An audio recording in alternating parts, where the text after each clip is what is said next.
생전 우선순위 뉴스 2025년 3월 27일자를 진행하도록 하겠습니다. 오늘의 편집 내용 제목들입니다. 괴물 산불로 22명 사망, 19명 부상, 27,000명 대피. 오카야마 에이메 산불 연소지역 계속 확대, 피난 지시가 나와 있지 않는 지역에서도 피난 준비하는 주민도, 좌파 판사들 증거 명확한데 이재명의 작정 면죄부, 대법 2달 내 파기 자판해야, 이재명 선거법 항소심 무죄, 최악 사법 테러, 이재명 선거법 위반 항소심서 무죄, 이재명 공직선거법 위반 2심 무죄 대법원 판결은 언제쯤? 한 3군데 정도의 뉴스를 모아봤습니다.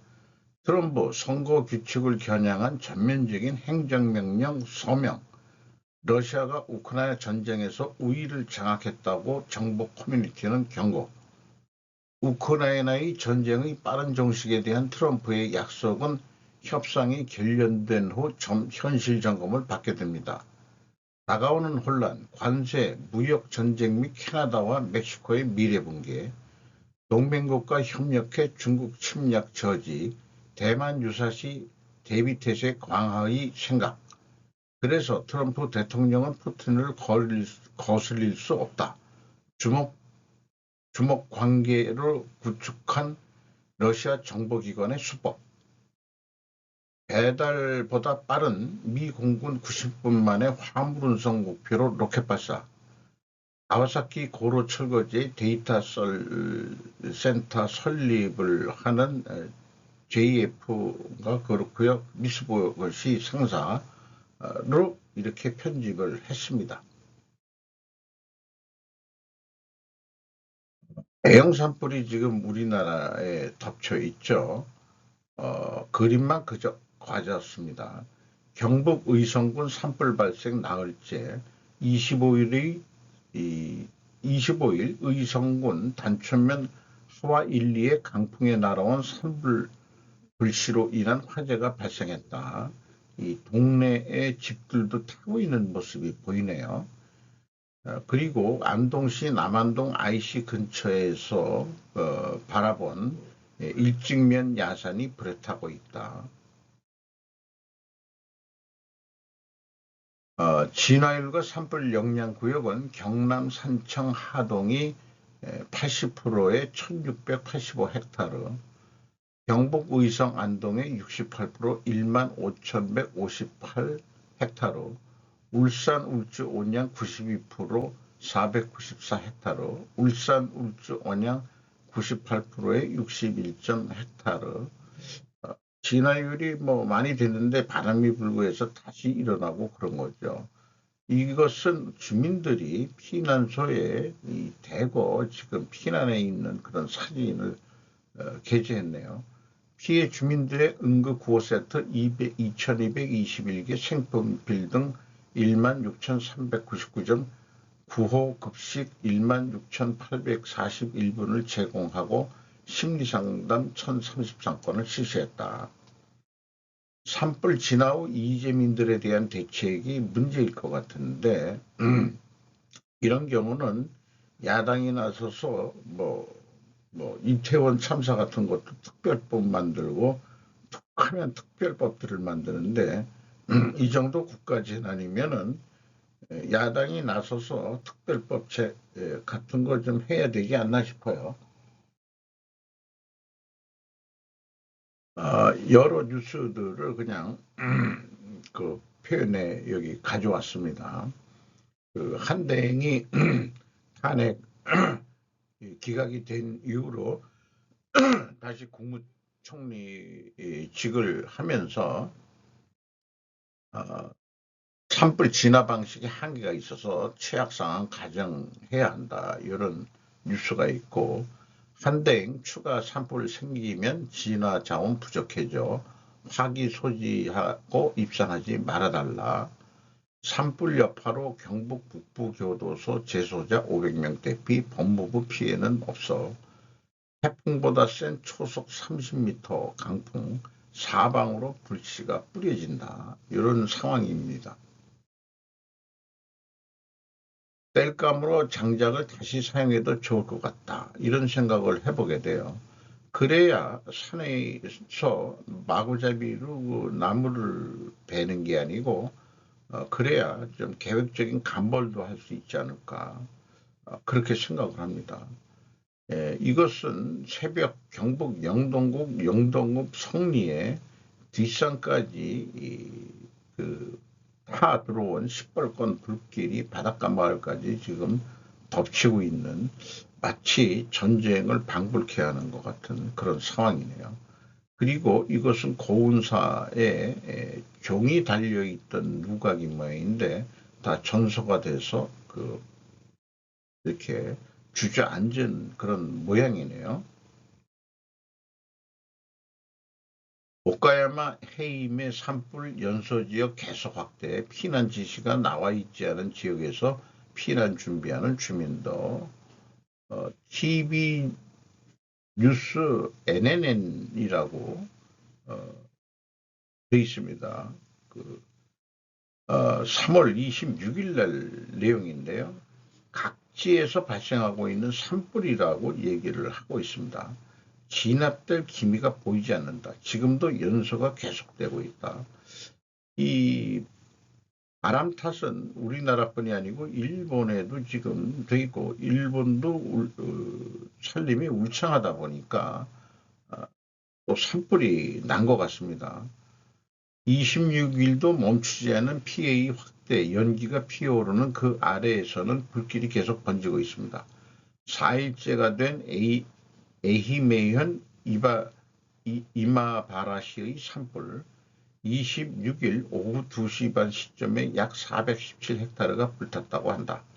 마찬가지로 산불 4일째에 오카야마시 지금까지 현내에서 과거 최대 규모가 되는 약 546헥타르가 불에 탔다. 진압 전망은 현재도 서 있지 않다. 산불 2일째의 미야자키시 서일본에서는 27일부터 넓은 범위의 비가 내릴 전망입니다. 여기도 진화의 어떤 대책이 지금 안 보인다는 얘기예요, 일본도. 그러니까 지금 비를 기다리는 수밖에 없는 것 같이 표현을 하는데 서일본 쪽에서는 27일 오늘 비가 좀 오면은 낫지 않을까.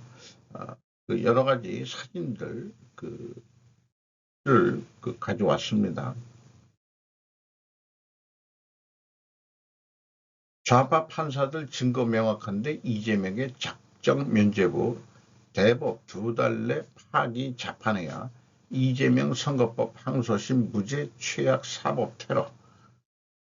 송학주 뉴데일리 3월 26일자입니다.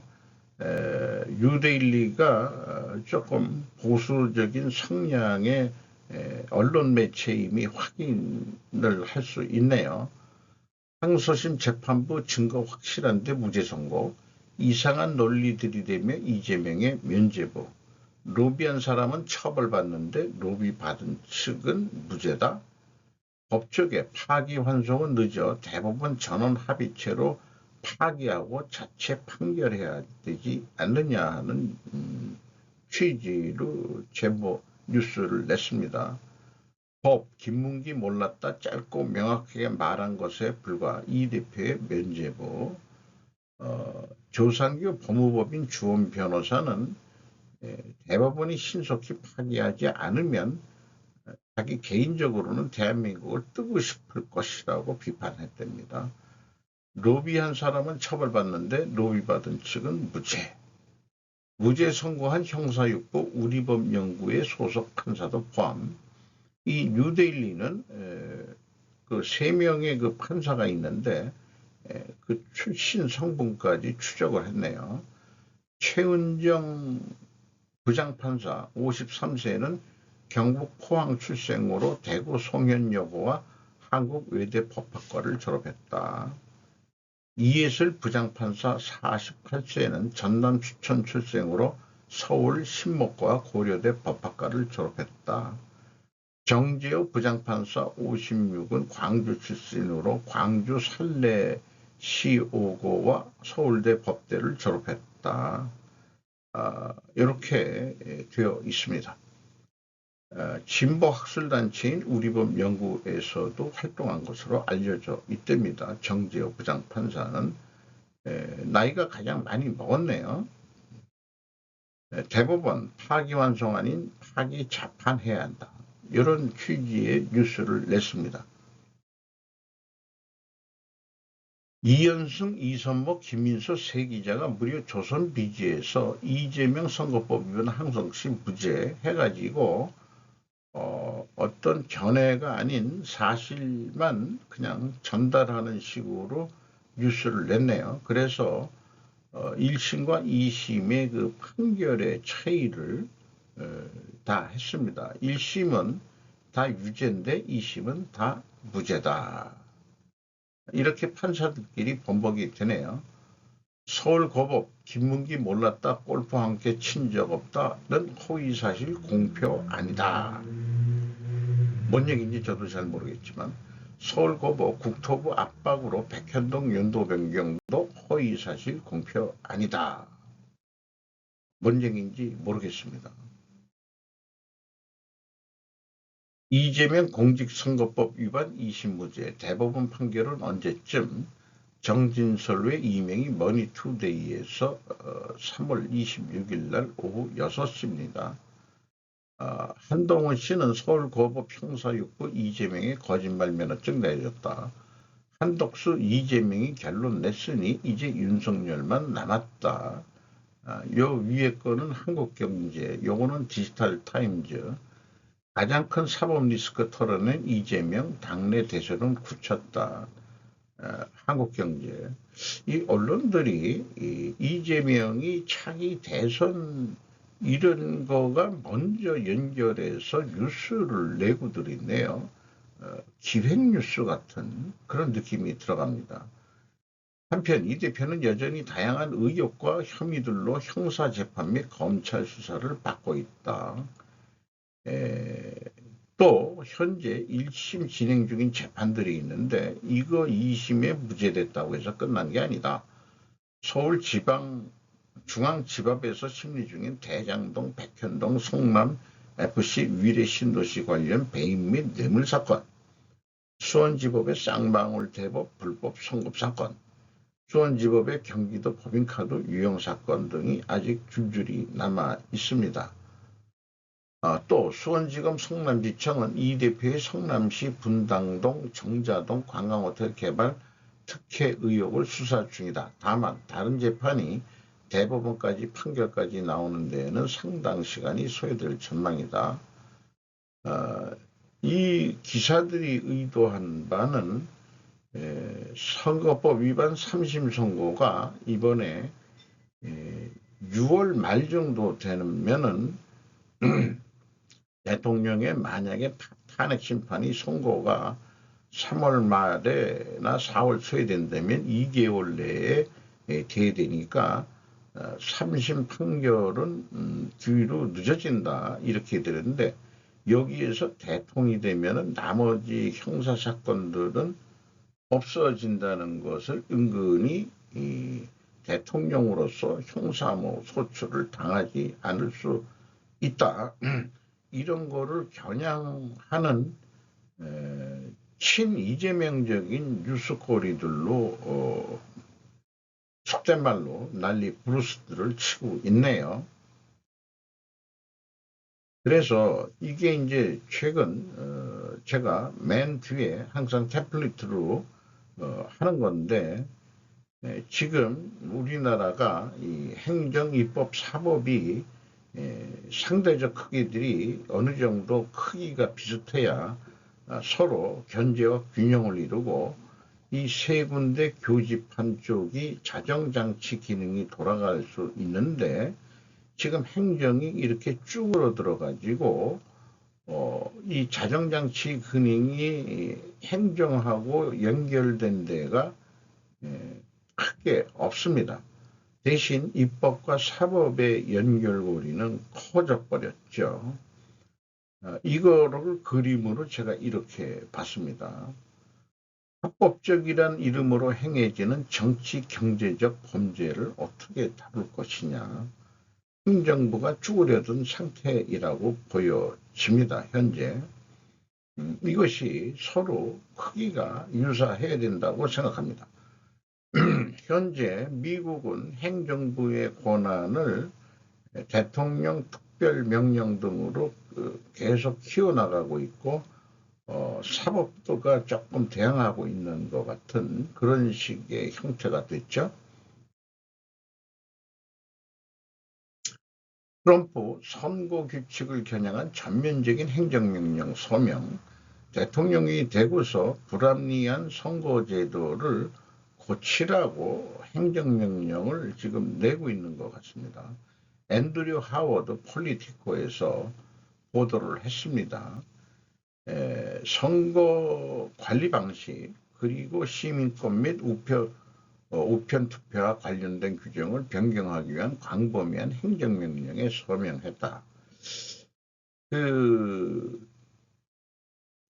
사전투표 같은 거는 안 했으면 좋겠는데 해외 거주자들은 우편 투표를 할 수밖에 없을 거고 그런 거에 대해서 부정이 안 일어나도록 이번 행정명령은 또한 독립기관인 선거지원위원회, 이쪽도 이게 선관이라고 얘기할 수 있겠죠. 국가유권자 등록 양식의 시민권 증명을 추가하도록 요구하는 겁니다. 우편 투표를 하더라도 이것이 이제 중요한 이슈일 것 같고요. 그 다음에 UCLA 법학교수 닉 하제는 유권자 등록 양식을 변경하는 것은 엄청난 일이라고 말했다. 이 명령을 의회를 의회하여 연방선거에서 투표하려면 시민권 증명이 필요한 공화당 주도의 세이브 법안에 명시된 아이디어를 연방 등록 양식에 넣으려는 시도라고 불렀습니다.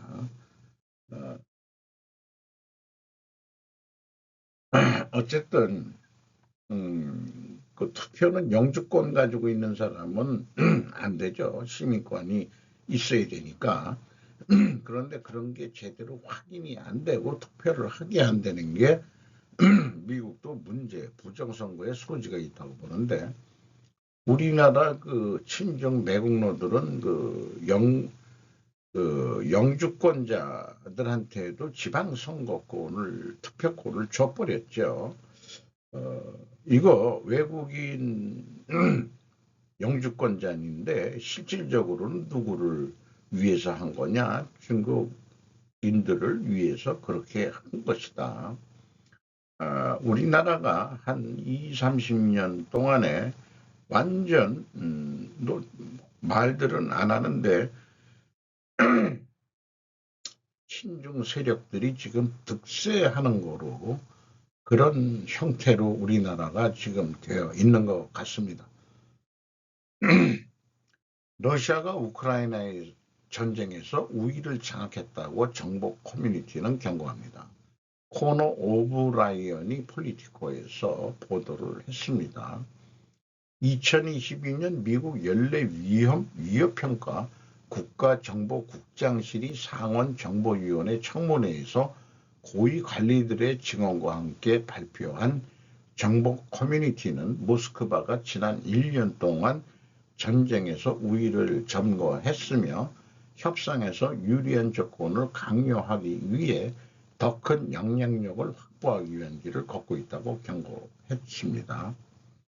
이 치열한 소모전은 미국이나 동맹국이 모스크바에 새롭고 더 큰 비용을 부과하려는 시도와 관계없이 전장에서 키우의 입지를 점진적으로 꾸준히 악화시킬 것이다.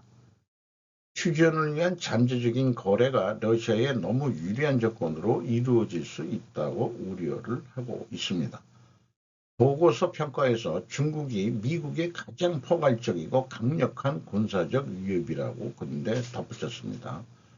중국은 또한 2030년까지 미국을 인공지능 분야의 세계 리더로 대체하기 위해 다방면의 국가 추진 전략을 개발했을 가능성이 높다고도 얘기를 하고 있습니다.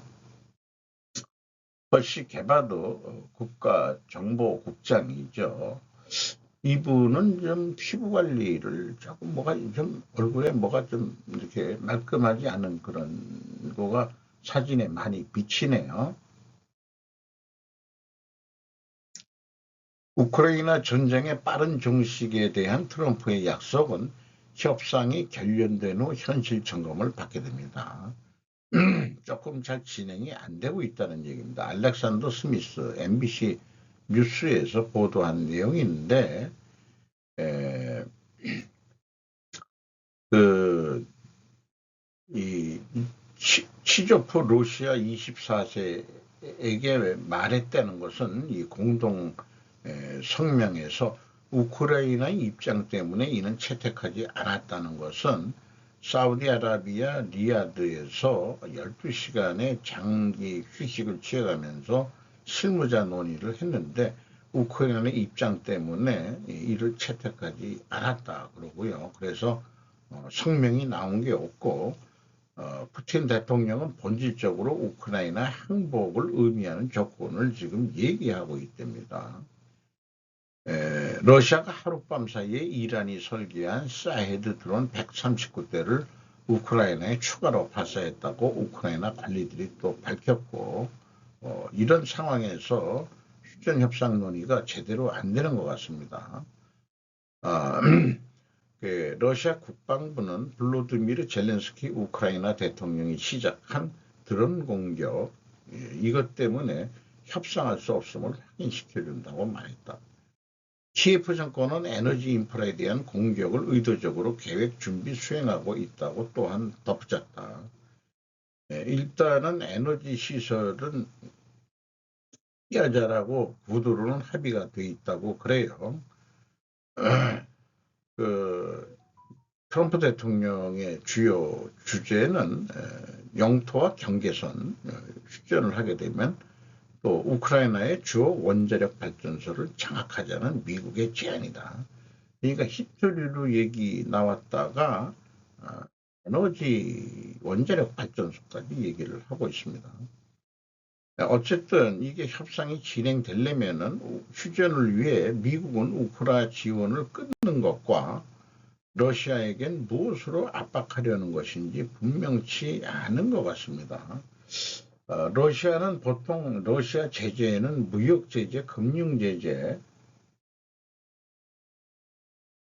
이런 건데 많이들 얘기하지만은 제재는 한다 해놓고 뒤로는 러시아산 그 가스를 유럽도 샀다는 얘기가 있고요.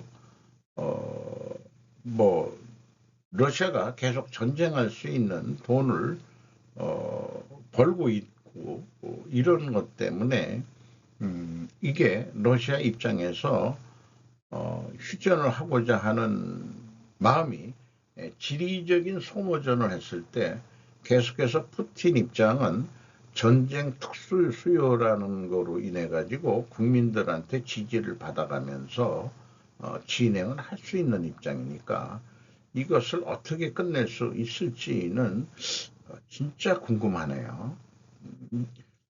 트럼프가 러시아한테 어떤 압박을 넣을 수 있겠느냐 하지만은 많은 그 미국의 그 리버럴 뉴스들은 좌파 언론들은 트럼프가 푸틴한테 뭔가 약하게 약점이 잡혀 있다는 식으로 몰고 있죠. 다가오는 혼란, 관세 무역 전쟁 및 캐나다와 멕시코의 미래 붕괴. 피터 자이언의 그 방송 내용인데 뭐 영어 방송입니다만은 댓글을 하나 가져왔어요.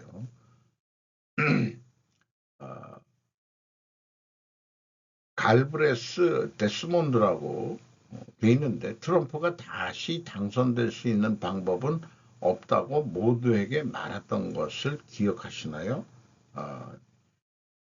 그 정도야. 그는 말은 잘하지만 그의 예측은 형편이 없다. 최근에 저도 그 피터 자이언의 그 국제 지정학에 대해서 좀 상당히 유명하기 때문에 많이 인용을 해왔는데, 어느 날 갑자기 그 리버럴한 측면에서 그 언급들이 나오고 있어요. 또 다른 댓글은 나는 한동안 피터의 말을 듣고 있었는데 나는 그가 재미있는 사람이라는 것을 알았고 그는 나에게 상황을 다른 각도에서 보도록 강요했습니다.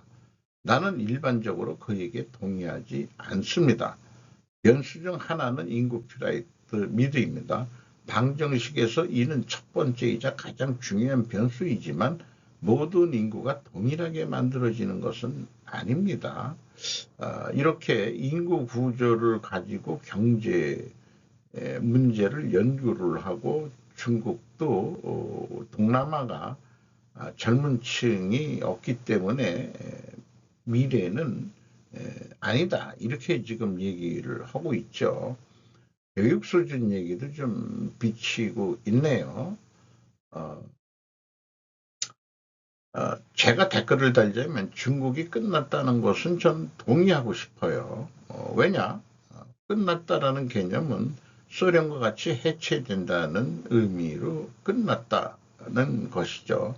피터 자이아는 그렇게 중국은 이미 끝났다 이렇게 얘기를 하는데 아까 그 국가정보원 미국도 얘기지만 미국의 가장 중요한 적국이다 라고 얘기했기 때문에 궁극적으로 미국은 과거 소련이 해체되는 것을 계속 주도했듯이 중국 해체 쪽으로 계속 밀어붙일 겁니다.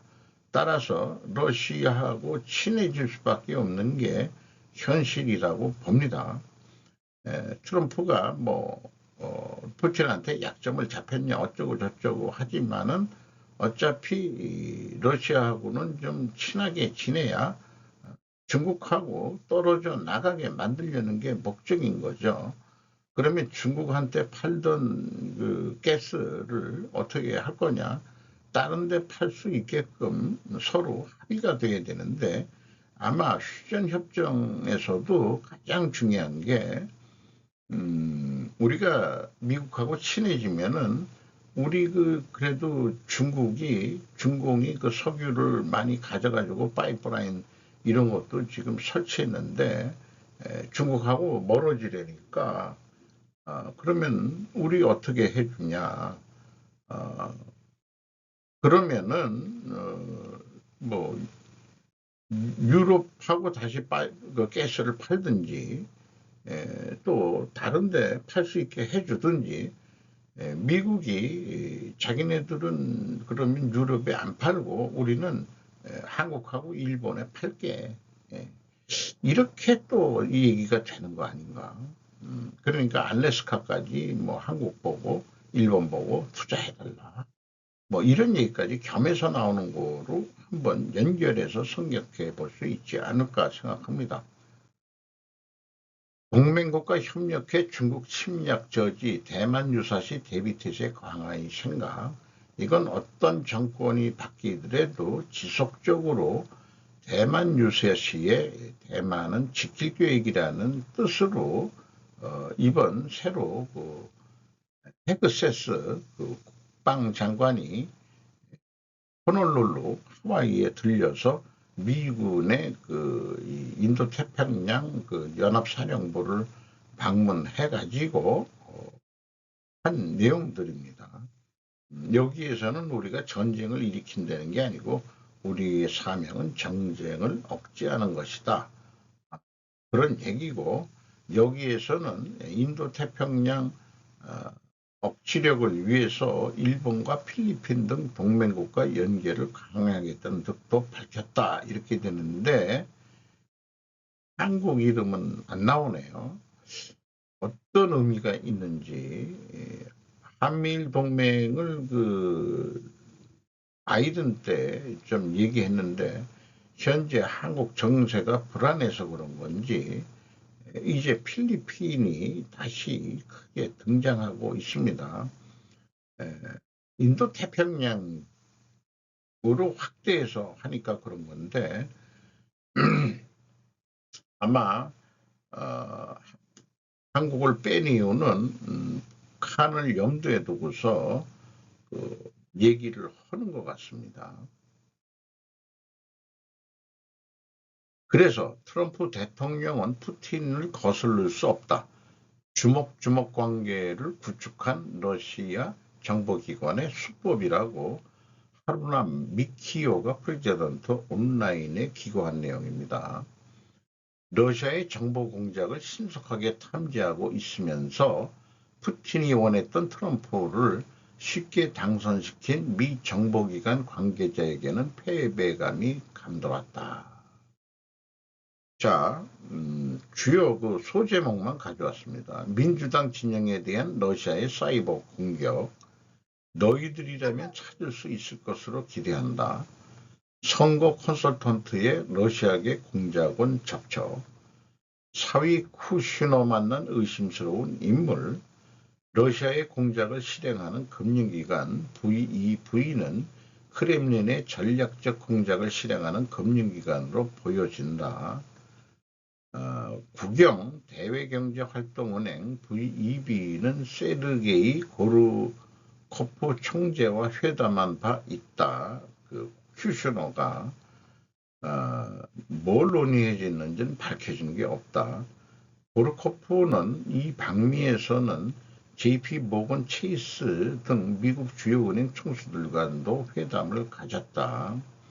뭔가 러시아하고 미국 은행하고 뭔가 연결고리를 만들려는 것 같아요. 러시아 강연에 45,000달러 사례비를 받은 사람이 오바마 행정부 때 국방정보국 장관이 이런 것도 했다는 얘기고, 마이크 플린에 대해서도 수상한 행동이 표면화됐다. 공무원은 근데 입장하지 못했다. 바이든 정부 때. 액티브 메저스는 미 정보기관의 비밀 공작에 해당한다. 살인 등 폭력이 수반되는 젖은 공작, 웨트 어페어즈와 모략 정보 유포나 선전 전략 정보 유출 등은 마른 공작, 드라이 어페어즈로 불리는데, 미국이 피해자가 된 이 러시아의 공작은 후자다. 그러니까 마른 공작에 미국이 당했다는 식으로 지금 몰고 가고 있습니다. 가장 중요한 도구는 SNS를 무기화했다. 이게 중국에서 시작된 게 아니고 러시아도 했군요. 1억 2,600만 명에 도착한 러시아 정보기관의 메시지, 이런 것들을 이 청포 소지나 이민 문제로 보수파를 좀 활성화시키기 위해서 리버럴계 미국인의 활력을 빼앗는 그런 식으로 해서 작동을 했다, 이런 얘기네요. 2014년부터 시작된 대미 SNS 공작, 여기에는 푸틴의 요리사로 불리던 프리고진이 창설해가지고 이것도 했었다. 네, 근데 프리고진은 나중에 죽었죠. 비행기가 떨어져서 죽었다는데 뭔 일인지 그것도 나중에 좀 밝혀져야 될 것 같습니다. 트롤이라고 불리는 공작을 전개했다. 트롤은 허위 음모설을 SNS에 올려 대량 확산시키는 공작의 거점을 말한답니다. 그래가지고 러스트 벨트 겨냥해서 트럼프 응원 메시지를 유포를 했었고, 그 다음에 분단 확대 위에 BLM 시위도 선동을 했다. 그러니까 러시아는 양쪽 다에 반 트럼프계 그룹도 선동하고 있었던 것이다. 트럼프한테만 유리하게 한 건 아니다. 한마디로 왜 그러냐. 미국을 분단시키려는 거다.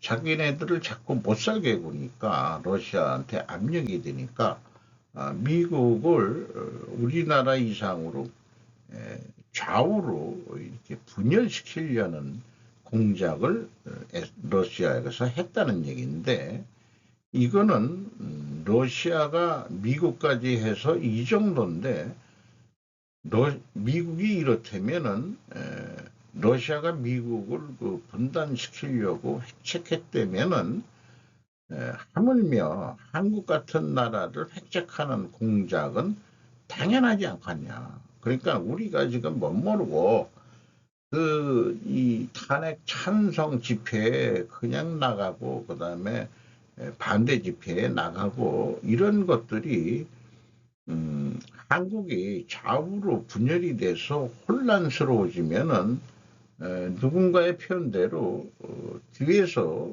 그 영향력을 미치는 나라 그런 나라들이 지배하기가 좋다 이거예요.